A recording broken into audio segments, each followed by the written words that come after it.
Hi friends, நம்ம இன்றைக்கி பார்க்க போகிற கான்செப்ட் என்ன அப்படின்னா 12th standard physics second chapter current electricity. So இந்த சாப்டரில் ஒரு முக்கியமான பேசிக்கான கான்செப்ட் தான் நம்ம இன்றைக்கி டிஸ்கஸ் பண்ண போகிறோம். ஸோ செஷன் ஸ்டார்ட் பண்ணுறதுக்கு முன்னாடி நம்ம எப்பயுமே சொல்கிறது தான் never stop learning because life is never stop teaching. So concept என்ன அப்படின்னா electric cells, batteries, EMF, internal resistance, இந்த 4 விஷயத்தையும் ஒன்றா பார்த்துலாம். நமக்கு என்ன தேவையோ அதை மட்டும் நம்ம ரொம்ப கிளியராக பார்த்துலாம். இப்போ எலக்ட்ரிக் செல் அப்படின்னா ஒரு பாசிட்டிவ் டெர்மினல், ஒரு நெகட்டிவ் டெர்மினல், ஒரு பாசிட்டிவ் இன்னொன்று நெகட்டிவ், இப்படி இருந்தது அப்படின்னா அதுதான் செல்லுன்னு சொல்லுவோம். சார் அப்போது இந்த மாதிரி நம்ம பார்த்தோமே சார்,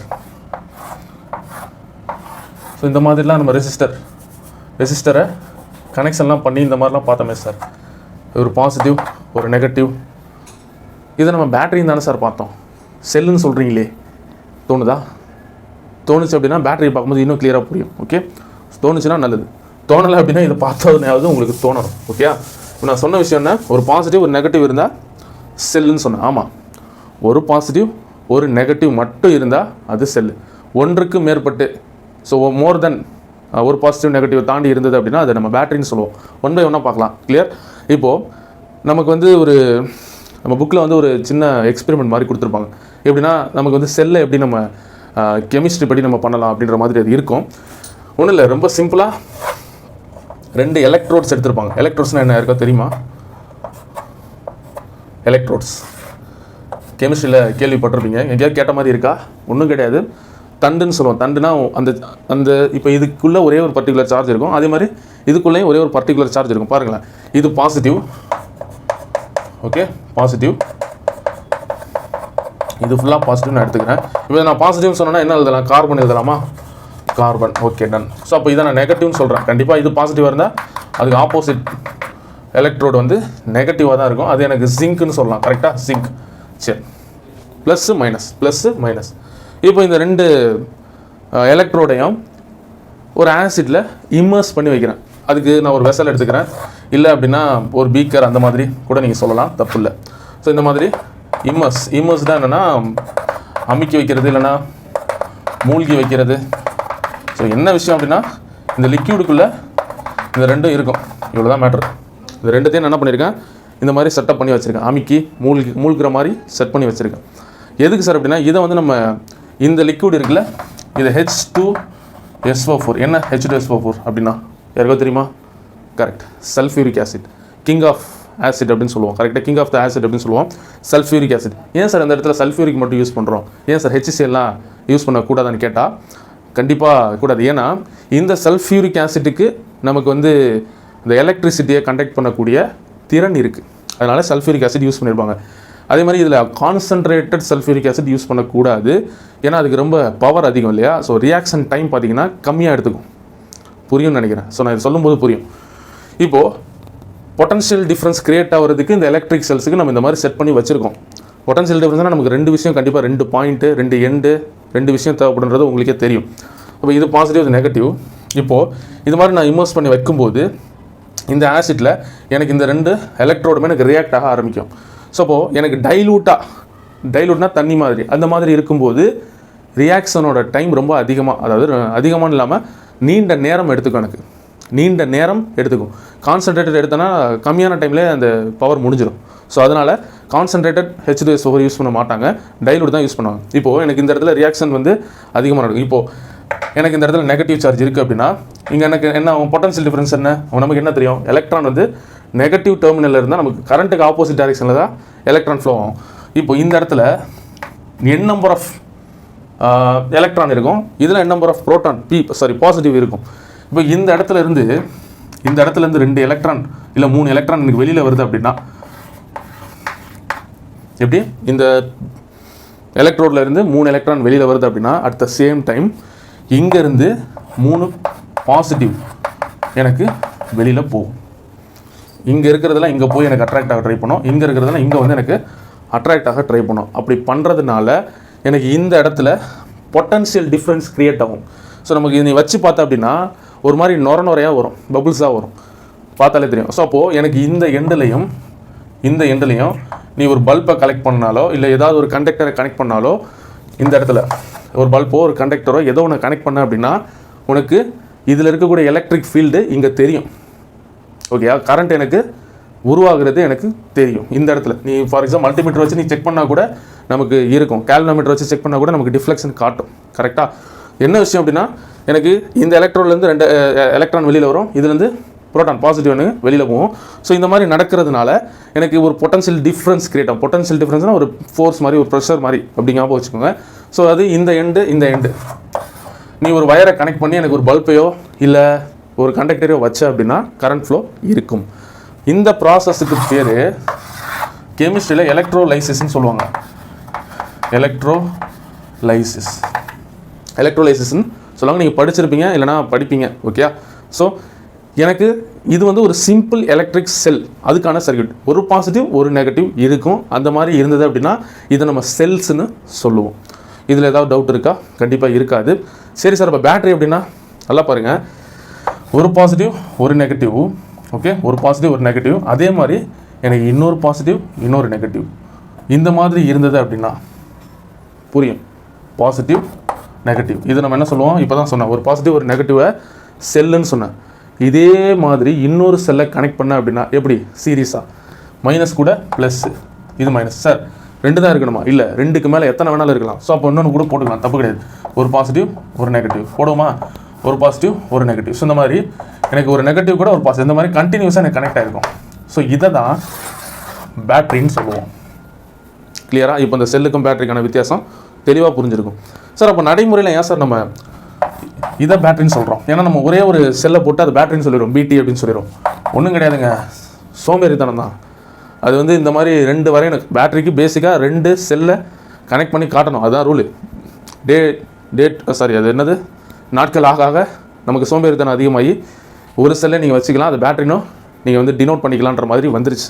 ஸோ அதனால் இப்போ வரைக்கும் இதுதான் பேட்டரியாக நம்ம பேசிகிட்டு இருக்கோம். பட் ஆனால் உண்மையிலே 2 செல்லை கனெக்ட் பண்ணி காட்டினா தான் பேட்டரி. ஒன்றுத்துக்கு மேலே இன்னொரு செல்லு வந்து கண்டினியூஸாக கனெக்ட் ஆகிருக்கணும். ஓகேயா? ஸோ ஒரு செல்லுக்கு அடுத்து இன்னொரு செல், 2 செல் மினிமம், 2 செல் இருந்தாலே இது பேட்டரி தான். ஓகேயா? ஸோ இதுதான் விஷயம். நீங்கள் இப்போது நம்ம லேபில் யூஸ் பண்ணக்கூடிய பேட்டரிஸ்லாம் எடுத்து பார்த்தீங்க அப்படின்னா கண்டிப்பாக 2 செல் அதில் இருக்கும். ஓகே, ஸோ இதுதான் பேட்டரிக்கான விஷயம். இதில் ஏதாவது டவுட் இருக்கா? வேறு எதுவும் நான் சொல்ல மாட்டேன்னா, பேட்டரி அப்படின்னாலே உனக்கு தெரியுமே, கரண்ட் ஃப்ளோ அப்படின்றது எனக்கு பாசிட்டிவ் டெர்மினல்லேருந்து நெகட்டிவ் டெர்மினலுக்கு ஃப்ளோ ஆகும். கரெக்டாக பாசிட்டிவ்லேருந்து வெளியில் வரும், அப்படியே போகும், இப்படி போகும். அப்போ கண்டிப்பாக உனக்கு என்ன தெரியும், எலக்ட்ரானோட டைரெக்ஷன் கரெக்ட் இப்படி. இதுக்கு ஆப்போசிட் டைரெக்ஷனில் எனக்கு எலக்ட்ரானோட மோஷன் இருக்கும். கரண்ட்டுக்கு ஆப்போசிட் தான் எப்பயுமே எலக்ட்ரான். இப்போ இந்த பேட்டரி அப்படின்றது பொட்டன்ஷியல் டிஃப்ரென்ஸை க்ரியேட் பண்ணக்கூடிய ஒரு டிவைஸ். கரெக்டாக? ஸோ இது அழிச்சிடலாமா?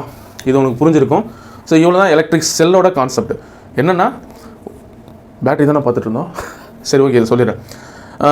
ஒரு கெமிக்கல் ரியாக்ஷன். கரெக்டாக? எனக்கு ஒரு கெமிக்கல் ரியாக்ஷனால் எனக்கு ஒரு எலக்ட்ரிக்கல் எனர்ஜி கிடைக்குது. Chemical reaction converted into electrical energy அப்படின்னு சொல்லலாம். ஸோ இந்த ப்ராசஸை நம்ம எலக்ட்ரோலைசிஸ்னும் சொல்லுவோம் கெமிஸ்ட்ரியில். ஸோ இதுதான் ஒரு செல். டவுட் இருக்காது, நான் அழிச்சிடறேன். வேறு ஏதாவது எனக்கு கண்டினியூஸாக தோணுச்சு அப்படின்னா நான் அப்படியே சொல்லிடுறேன். சரி, இப்போ நம்ம பேட்டரி பற்றி பார்த்துட்ருக்கோம் இல்லையா? ரைட். அப்போது நமக்கு பொட்டன்ஷியல் டிஃப்ரென்ஸ் அதை நம்ம எப்படி டினோட் பண்ணுவோம்? பின்னு சொல்லுவோம். ஃபார்முலா என்ன? Work done per unit charge. கரெக்டாக? இதுதான் நமக்கு பொட்டன்ஷியல் டிஃப்ரென்ஸுக்கான ஃபார்முலா. இந்த பேட்டரி விச் மீன்ஸ் எனக்கு 2 செல்லு எனக்கு இதுவே நமக்கு பொட்டன்ஷியல் டிஃப்ரென்ஸை கிரியேட் பண்ணணும்னு சொல்லியாச்சு. அப்போ கண்டிப்பாக இதுவும் கிரியேட் பண்ணல. இது 2ம் சேர்ந்து எனக்கு எவ்வளோ கிரியேட் பண்ணுது அப்படின்னு சொல்கிறது தான் எனக்கு ஒரு டோட்டல். அதுதான் பொட்டன்ஷியல், அவ்வளோதான். அது எனக்கு ஒரு சார்ஜை நகர்த்துறதுக்கு எவ்வளோ ஒர்க் பண்ணுது. என்ன சார்ஜ்? எலக்ட்ரான் மூவ் ஆனால் தான் எனக்கு கரண்ட்டு. அப்போது எலக்ட்ரான் மூவ் ஆகக்கூடிய விஷயத்த சொல்கிறது தான் பொட்டன்ஷியல். இன்னும் சிம்பிளாக சொல்லணும் அப்படின்னா அந்த எலக்ட்ரான் மூவ் ஆகிறதுக்கு தேவையான எனர்ஜியை கொடுக்குறதே நம்ம பேட்டரி தான். சரிப்பா, டிக்கு போடணும், மறந்து இன்ட்டு போட்டேன். ஓகேயா? அந்த பேட்டரி தான் எலக்ட்ரானை மூவ் ஆகிறதுக்கு தேவையான எனர்ஜியை தருது. இதில் ஏதாவது டவுட் இருக்கா? இதுதான் நம்ம பொட்டன்ஷியல் டிஃப்ரென்ஸ்னு சொல்லுவோம். சரி, அப்போ இஎம்எஃப்னா என்ன சார்? இஎம்எஃப்னா அப்போது அதுவும் பொட்டன்ஷியல் டிஃப்ரென்ஸும் சேம் கிடையாது சார் அப்படின்னா சேம் தான். இஎம்எஃப்பை நம்ம எப்படி டினோட் பண்ணுவோம் அப்படின்னா சை அப்படின்னு டினோட் பண்ணுவோம். இஎம்எஃப்பும் எனக்கு பொட்டன்ஷியல் டிஃப்ரென்ஸும் சேம் தான். கான்செப்டை கொஞ்சம் நான் சொல்லிடுறேன் கிளியராக. இப்போ பொட்டன்ஷியல் டிஃப்ரென்ஸ் என்ன சொன்னேன்? எனக்கு ஒரு சார்ஜை நகர்த்துறதுக்கு தேவையான எனர்ஜியை தர்றது தான் பொட்டன்ஷியல் டிஃப்ரென்ஸ். கரெக்டாக? அப்போது எனக்கு சார்ஜின்னு அந்த இடத்துல சொல்லும்போது பொட்டன்ஷியல் டிஃப்ரென்ஸில் நம்ம எலக்ட்ரானை பற்றி சொல்லுவோம். இங்கே புரோட்டான். சார் புரோட்டான் பாசிட்டிவ் அப்படி கூட ஞாபகம் வச்சுக்கோ. எலக்ட்ரான் நெகட்டிவ், இது பாசிட்டிவ். பெர் யூனிட் பாசிட்டிவ் சார்ஜை நகர்த்துறதுக்கு தேவையான எனர்ஜியை கொடுக்குறதும் இந்த பேட்டரி தான். அதை எப்படி சொல்லுவோம்னா இஎம்எஃப்னு சொல்லுவோம், விச் மீன்ஸ் சை. சார் இஎம்எஃப்னா எலக்ட்ரோ மோட்டிவ் ஃபோர்ஸ். என்னது? Electromotive force. டவுட் இருக்காது? கிளியரா? சந்தேகம் இருக்கா? இருக்காது. சொல்கிற விதம் தான் வேறு. Proton which means positive charge, per unit positive சார்ஜை நகர்த்துறதுக்கு தேவையான எனர்ஜி அல்லது ஃபோர்ஸ். ஃபோர்ஸ் கிடையாது, ஜஸ்ட் மூவ் பண்ணதுக்கு தேவையான எனர்ஜி கொடுக்குறது யார் அப்படின்னா எனக்கு இது ஜை அப்படின்னு சொல்லுவோம். கொடுக்குறது யாருன்னா பேட்டரி தான். அது எலக்ட்ரானை மூவ் பண்ணுறதை நம்ம பொட்டன்ஷியல் டிஃபரன்ஸ்னு சொல்லுவோம். புரோட்டானை மூவ் பண்ணுற விதத்தை நம்ம சை விச் மீன்ஸ் எலக்ட்ரோ மோட்டிவ் ஃபோர்ஸ்னு சொல்லுவோம். இவ்வளோ தான் மேட்ரு. இது ரெண்டுத்துக்கு இவ்வளோ தான் வித்தியாசம். எனக்கு இந்த சை வோல்டேஜ் ஈக்குவலாக இருக்கும். எனக்கு கரண்ட்டு ஜீரோவாக இருந்தாலுமே, எப்படி கரண்ட்டு ஜீரோ, அந்த சர்க்யூட்டில் கரண்ட்டே இல்லை அப்படின்னாலுமே எனக்கு இது வந்து ஈக்குவல் தான். ஆனால் வேல்யூ இருக்கும். கரண்ட்டு ஜீரோ அப்படின்னா இது ஜீரோ கிடையாது. நல்லா தெரிஞ்சுக்கோங்க. ஓகேயா? கரண்ட்டு ஜீரோ இருந்தது அப்படின்னா பொட்டன்ஷியோமீட்டர்னு ஒரு எக்ஸ்பெரிமெண்ட் இருக்குது 12th. கரெக்டாக அதில் என்ன பண்ணுவீங்க? செல் யூஸ் பண்ணுவீங்க. கரெக்டாக டேனியல் செல், லெக்லாஞ்சியன் செல். இப்போ பார்த்தோம்ல, ஒரு பாசிட்டிவ் ஒரு நெகட்டிவ், அதோட இஎம்எஃப் வேல்யூ. அந்த செல்லுக்கு தான் இந்த இஎம்எஃப்ன்ற இந்த வேர்டை யூஸ் பண்ணுவோம். இஎம்எஃப் ஷார்ட்டா. ஸோ 1.5 டேனியல் லெக்லாஞ்சியனில் 1.5 1.08 அந்த ரேஞ்சில் இருக்கும் வேல்யூ. இஎம்எஃபோட வேல்யூ, எலக்ட்ரோ மோட்டிவ் ஃபோர்ஸுக்கான வேல்யூ. நீ செல்லுன்னு சொல்லிட்டா இஎம்எஃப்னு சொல்லுவேன், பேட்டரின்னு சொல்லிட்டா பொட்டன்ஷியல் டிஃபரன்ஸ்னு சொல்லுவேன். இவ்வளோ தான் மேட்ரு. பொட்டன்ஷியல் டிஃபரன்ஸ்னா எலக்ட்ரானை நகர்த்துறதுக்கு தேவையான எனர்ஜி கொடுக்குறது. இஎம்எஃப் அப்படின்னா புரோட்டான் பாசிட்டிவாக per unit charge, per unit positive charge. நம்ம புக்கில் சார்ஜ் மட்டும் தான் மென்ஷன் பண்ணியிருப்பாங்க. Per unit charge positive charge. Okay, so அதை நகர்த்துறதுக்கு தேவையான விஷயம் வந்து எனக்கு சை. கரண்ட் ஜீரோவாக இருந்தாலும் நம்ம அந்த பொட்டன்ஷியோமீட்டர் எக்ஸ்பெரிமெண்ட்லேயே கரண்ட் ஒரு இடத்துல ஜீரோ, கேல்வனோமீட்டர் ஜீரோ நிற்கும், டிஃப்ளெக்ஷனே காட்டாது. ஓகே, நம்ம அந்த இடத்துல டேனியல் செல், லெக்லாஞ்சியன் செல்லை வச்சு நம்ம ஸ்விட்ச் வச்சு கண்டுபிடிச்சிருப்போம். ஸோ இது வந்து எனக்கு எந்த எவ்வளோ பாயிண்டில் கிடைக்குது, இந்த செல் எனக்கு எவ்வளோ பாயிண்டில் கிடைக்குதுன்னு சொல்லிட்டு ஃபைனலாக நம்ம ஒரு இஎம்எஃப் எடுத்துகிட்டு வந்திருப்போம். ஸோ அதோட ஆன்சர் நமக்கு 1 பாயிண்ட் சம்திங் தான் வந்திருக்கும். ஸோ பொட்டன்ஷியோமீட்டரும் அதுதான், ரெண்டு செல்லோட கம்பேரிசன் ஆஃப் 2 செல்ஸ், டேனியல் லெக்லாஞ்சியன். புரிஞ்சிருக்கும் இப்போ. ஸோ இப்போ இஎம்எஃப் அப்படின்னா உங்களுக்கு ரொம்ப கிளியராக இப்போ புரிஞ்சிருக்கும். அப்போது இன்டர்னல் ரெசிஸ்டன்ஸ்னால் என்ன சார்? நான் ரெசிஸ்டர்னு ஒரு வீடியோ போடும்போது எக்ஸ்டர்னல் ரெசிஸ்டர் தான் இப்படி இருக்குன்னு சொல்லியிருப்பேன். எப்படி? இந்த மாதிரி.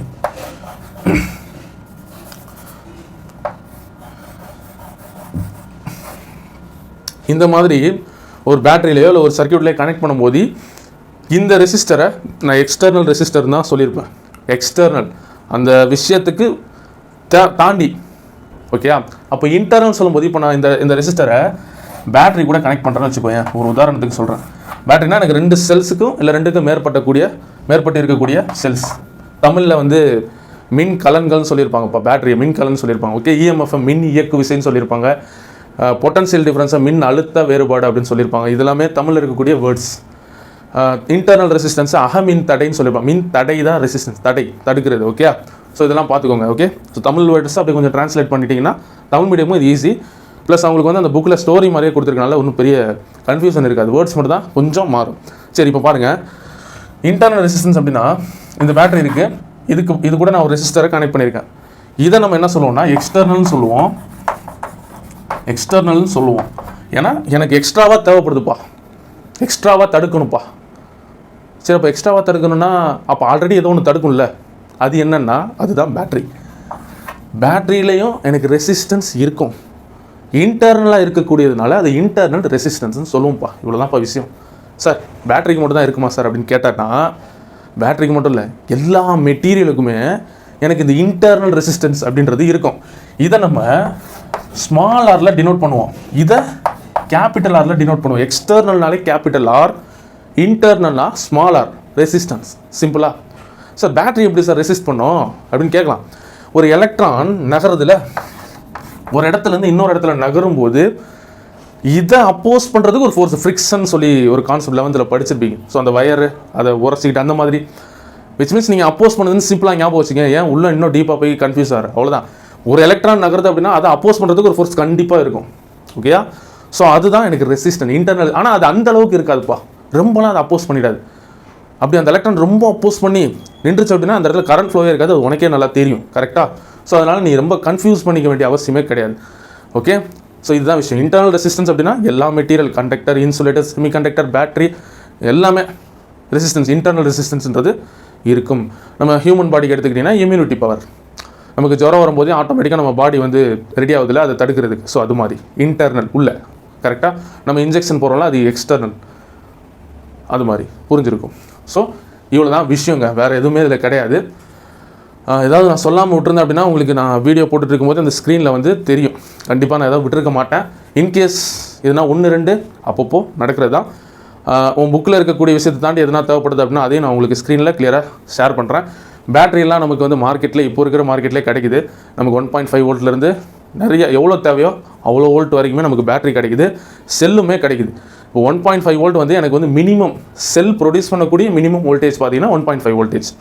ஸோ அப்போ நமக்கு 5 வோல்டேஜ் கிடைக்குதுல்ல, நம்ம HW பேட்டரிலாம் பார்த்துருப்போம் 9 வோல்ட் 5 வோல்ட் அந்த மாதிரிலாம் இருக்கும். ஸோ அப்போ அந்த இடத்துல எனக்கு 2-3 செல்ஸ் வந்து கண்டினியூஸாக கனெக்ட் ஆகிருக்கும். ஸோ அது எல்லாமே இந்த செட்டப் தான். சல்ஃபியூரிக் ஆசிட் வந்து H2SO4 இதெல்லாமே மாதிரி. சார் அப்போ அதில் ஆசிட்லாம் இருக்காது சார், அந்த அளவுலாம் கேட்காதீங்க, டெக்னாலஜி வளர்ந்துருச்சு. அந்த ஆசிட்டை நம்ம நல்லா கம்ப்ரஸ் பண்ணி அந்த இதுக்கு ஏற்ற மாதிரி செட் பண்ணி வச்சுருப்பாங்க உள்ளே. நீங்கள் வேணால் ஓப்பன் பண்ணி பாருங்கள், ஆனால் சேஃப் கிடையாது. ஓப்பன் பண்ணப்போ ரொம்ப கேர்ஃபுல்லாக ஓப்பன் பண்ணணும், அதையும் சொல்லிக்கிறேன். ஓகேங்க. வேறு எதுவும் சொல்கிறதுக்கு இல்லை, எல்லாத்தையுமே கவர் பண்ணிட்டேன். தேவையானது எல்லாமே சொல்லியாச்சு. எக்ஸ்ட்ராவாக எதுவும் சொல்லணும்னா கண்டிப்பாக உங்களுக்கு ஸ்க்ரீனில் தெரியும். So thank you. உங்கள் ஃப்ரெண்ட்ஸ்க்கு மறக்காமல் இந்த வீடியோவை ஷேர் பண்ணுங்கள். ஸோ டவுட் ஏதாவது இருந்ததுன்னா கமெண்ட் பண்ணுங்கள். Thank you and God bless you.